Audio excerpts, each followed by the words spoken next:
Hello friends, अगर आप DElEd यानी बीटीसी प्रथम या तृतीय सेमेस्टर परीक्षा में सम्मिलित हुए थे तो आज की ये वीडियो आप सभी के लिए काफ़ी ज़्यादा महत्वपूर्ण होने वाली है। जैसा कि आपको पता है, पीएनपी ने डीएलएड प्रथम और तृतीय सेमेस्टर परीक्षा का परिणाम जारी कर दिया है। केवल प्रथम सेमेस्टर में ही 71,000 से ज़्यादा स्टूडेंट फेल हुए हैं, अर्थात उनकी कम से कम एक विषय में बैक लगी हुई है। और थर्ड सेमेस्टर में भी अच्छी खासी संख्या में स्टूडेंट फेल हुए हैं। ऐसे में स्टूडेंट्स का लगातार कहना है कि सर हम लोग सेकेंड सेमेस्टर के एग्जाम दे पाएंगे या नहीं दे पाएंगे, फर्स्ट सेमेस्टर में बैक पेपर कब होंगे, स्क्रूटनी कब पड़ेगी, कैसी पड़ेगी। मतलब इनमें से अगर आपका एक भी डाउट है तो आपका इस वीडियो के माध्यम से दूर होने वाला है। और ये वीडियो बिल्कुल ऑफिशियल है, आपके भविष्य के लिए इंपॉर्टेंट है। तो आप लोग इस वीडियो में लास्ट तक जरूर बने रहिएगा और चैनल पर नया हो तो चैनल को भी आप लोग सब्सक्राइब जरूर कर लेना। तो सबसे पहले अगर आप यहां पर देखोगे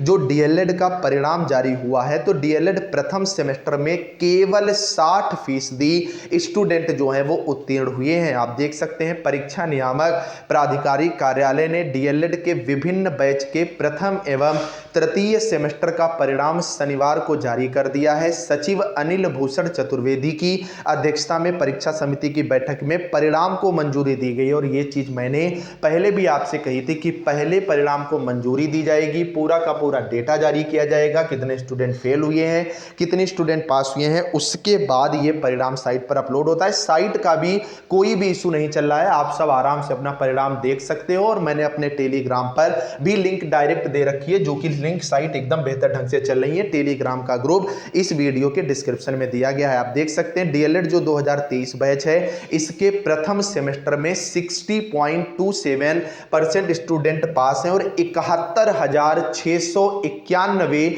स्टूडेंट की कम से कम एक विषय में बैक लगी है, चाहे वो एक विषय हो, चाहे दो हो, चाहे तीन हो, या चार विषय या सब में बैक लगी होगी। इसी तरह जो तृतीय सेमेस्टर के स्टूडेंट हैं, उनके पास होने वालों की संख्या 77.27% यहां पर रखी गई है। मतलब अच्छी खासी संख्या में स्टूडेंट फेल हुए हैं, कम स्टूडेंट में संख्या ये 7,918 है। अब बात निकल करके आती है कि सर यहां पर समस्या क्या है। तो आप देख सकते हो, आप सभी लगातार कमेंट कर रहे थे कि सर मेरा फर्स्ट सेमेस्टर का रिजल्ट आया है तो उसमें इंटरनल मार्क्स नहीं है तो फेल दिखा रहा है, तो जो है हम यहां पर क्या करें। आगे आप देख सकते हो यहां पर, सर मेरी एक सब्जेक्ट में बैक आई है, प्लीज कोई सॉल्यूशन दो सर। ठीक है, तो अब देखिए अच्छे से चीजों को समझिएगा। अब जब आप अपना 2024 का रिजल्ट ओपन करते हो तो आपको तीन ऑप्शन मिलते हैं। पहला मिलता है पूर्णांक का, दूसरा मिलता है उत्तीर्णांक का और तीसरा मिलता है प्राप्तांक का। इसमें आपको यहां पर ग्रेड भी जो है वो दी जाती है। तो अगर आपकी ए, बी या सी ग्रेड है सभी विषय में तो आप टोटली पास हो, आपको कोई भी दिक्कत नहीं है। अदरवाइज अगर आपकी किसी में ग्रेड डी दे रखी है, मतलब अगर 50 में आपको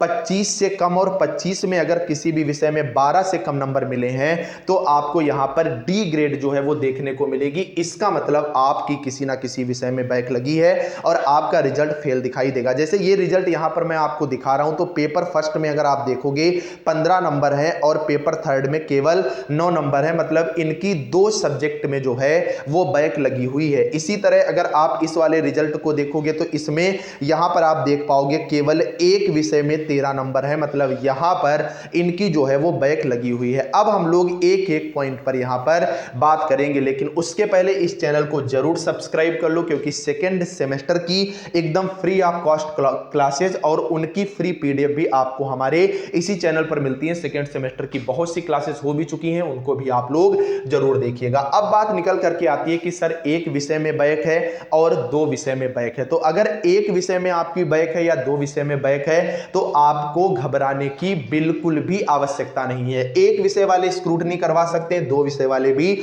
स्क्रूटनी करवा सकते हैं, लेकिन स्क्रूटनी किसे कराना चाहिए ये आगे अभी मैं राय दूंगा। तो अगर आपकी बैक लगी है तो आपके पास दो ऑप्शन है। पहला तो आप स्क्रूटनी कराने के बाद पास हो सकते हो, लेकिन उसके चांस है केवल 1%। ऐसे में आपको बैक पेपर जो है वो देना पड़ेगा। ठीक है भाई, तो बैक पेपर होगा कब? तो ये जो फर्स्ट सेमेस्टर का आपका बैक पेपर है ये आपका थर्ड सेमेस्टर में कंडक्ट कराया जाएगा। पहली बात ये आप बहुत अच्छे से समझ लें और उसी समय में उसी पाली में कराया जाएगा। जैसे मान लो आपके फर्स्ट सेमेस्टर के पेपर जो हैं वो 1, 2, 3 दिन में होती हैं। किसी के बाल विकास में अगर बैक है तो उसको पहले दिन पेपर देना पड़ेगा पहली पाली में। मान लो किसी की गणित विषय में बैक है तो उसको दूसरे दिन देना पड़ेगा। किसी की कंप्यूटर में बैक है तो उसे तीसरे दिन बैक का पेपर जो है यहां पर देना पड़ेगा। ये बात समझ लो। अब बात निकल करके आती है, क्या सर इसका सेकेंड सेमेस्टर पर कोई भी असर पड़ेगा? तो इस सेकेंड सेमेस्टर पर कोई भी असर नहीं पड़ेगा। चाहे आपका पूरा सेमेस्टर बैक हो गया है, चाहे आपका एक विषय में बैक है या 2 विषय में बैक है, आप आराम से अच्छे से सेकेंड सेमेस्टर की तैयारी करिए। यहां पर आपको कोई बैक पेपर भी नहीं देना होगा। लेकिन आपको यह चीज जानना आवश्यक है कि पिछली बार भी जो सेकेंड सेमेस्टर का रिजल्ट रहा था वो तकरीबन 60 से 62% ही रहा था। ऐसे में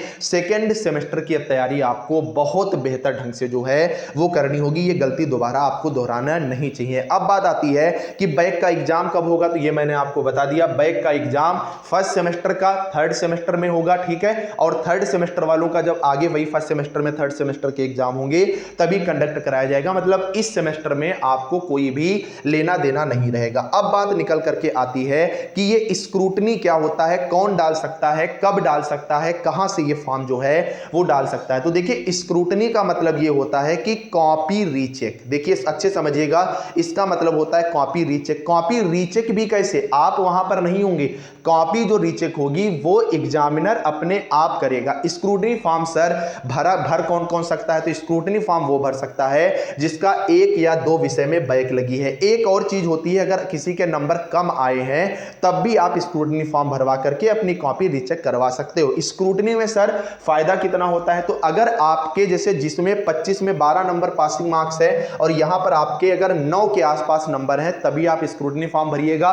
बाकी कोई यहां पर 4, 5, 6 नंबर का फायदा नहीं मिलता, 1, 2, 3 नंबर का ही फायदा मिल पाता है। और 50 में जहां 25 पासिंग मार्क्स है, यहां अगर आपके 20 के आसपास नंबर बन रहे हैं तभी आप स्क्रूटनी फॉर्म जो है वो फिल करिएगा। अब बात निकल करके आती है कि सर स्क्रूटनी फॉर्म हमें मिलेंगे कहां, तो आपके अपने जिले की डाइट पर। कहां मिलेंगे, आपके अपने जिले की डाइट पर स्क्रूटनी फॉर्म जो है वो आपको मिलेंगे। समय कितना होता है सर, 1 महीने का समय होता है। आपका रिजल्ट कब जारी हुआ, आपका रिजल्ट जारी हुआ है 9/11/2024 को। आपके पास समय रहेगा 9/12/2024 तक। बस 9/12/2024 के बाद आप फॉर्म नहीं भर पाओगे। अभी तक इसकी फीस जो है वो केवल 100 रुपए थी, अब 10, 20, 50 रुपए बढ़ सकती है, वो अलग की बात है। लेकिन मैं सजेस्ट जरूर करूंगा कि आप लोग अपने स्क्रूटनी फॉर्म जो है वो जरूर फिल कर दीजिएगा। इससे आपका कुछ ना कुछ जो है वो फायदा हो सकता है, ठीक है भाई। तो ये आज की कंप्लीट इंफॉर्मेशन थी। अभी भी अगर आपका कोई भी डाउट है आप लोग कमेंट करके बताइएगा। अगर वीडियो इंफॉर्मेटिव लगी है तो एक थैंक यू लिखना, चैनल को जरूर सब्सक्राइब करना। डिस्क्रिप्शन में टेलीग्राम ग्रुप का लिंक दिया है, उसे आप लोग ज्वाइन कर लो, जहां पर हर अपडेट आपको सबसे पहले प्रोवाइड कराई जाएगी। मिलेंगे हम लोग नेक्स्ट अपडेट के साथ, नेक्स्ट क्लास के साथ। तब तक के लिए बाय बाय। एक बार फिर कहूंगा, जाते जाते चैनल को सब्सक्राइब और वीडियो को लाइक जरूर करिएगा।